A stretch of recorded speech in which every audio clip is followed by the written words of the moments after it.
तो अब मैं बड़ी मुश्किल से मैं आया हूँ। बहन ने उसके बड़े प्यार से बैठाया, उसके लिए भोजन तैयार किया, तिलक लगाया और बड़े प्यार से उसके सम्मान से भाई को रखा। आखिर में वो जब तिलक लगाया इतना खुश हुआ तो कहने लगा, बहना वरदान मांग क्या चाहती है?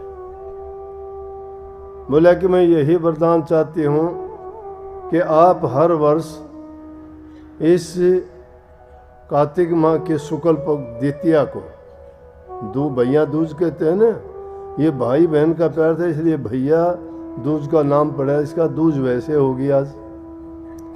तो शुक्ल पक्ष की इस दूज को आप हर साल आना। उसने वरदान दिया कि तथास्तु, और वरदान दिया कि मैं आऊँगा। और साथ ही ये कहा कि इस दिन जो बहन अपने भाई को तिलक करेगी तो कभी भी उसकी अकाल मृत्यु नहीं होगी। ऐसा उसको आशीर्वाद देके विदा हुआ। इसलिए परंपरा चल पड़ी उस दिन से कि भैया दूज का त्यौहार मनाना शुरू कर दिया। तो आज वो त्यौहार है। पौराणिक कथा तो ये है। और अपनी जो आम सामाजिक प्रचलन की कथा है वो आप सबको पता ही है, वो तो आम लोग सुनते हैं। पहले भी मैंने पिछले सत्संगों में भी बताया होगा कि एक बहन होती है, बड़ी झगड़ालू होती है, उसकी शादी हो जाती है।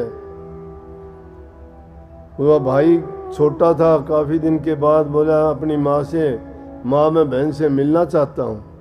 बोले अरे वो बड़ी झगड़ालू है, क्या करेगा, उसके पास जाके तेरे से झगड़ा करती थी, मत जा। बोला ना मेरा दिल करता है मैं तो जाऊँगा। तो कहते हैं वो अपनी बहन से मिलने के लिए जब चला तो रास्ते में पहले तो नदी आई। नदी कहने लगी मैं तुझे डुबाऊंगी। बोला भाई अब ना डुबो, मैं मेरी बहन से मिलने जाता हूँ, बहुत साल हो गए, वापिस आऊँ मुझे डुबो देना, तेरे पास ही आऊँगा, इसी रास्ते से आऊँगा। उसको न जाने दिया। उसको आगे गया तो एक सरप खड़ा सामने, कहने लगा मैं तुझे डसूंगा। बोला डस लेना, लेकिन मैं मेरी बहन से मिलने के लिए चला हूँ बहुत सालों के बाद,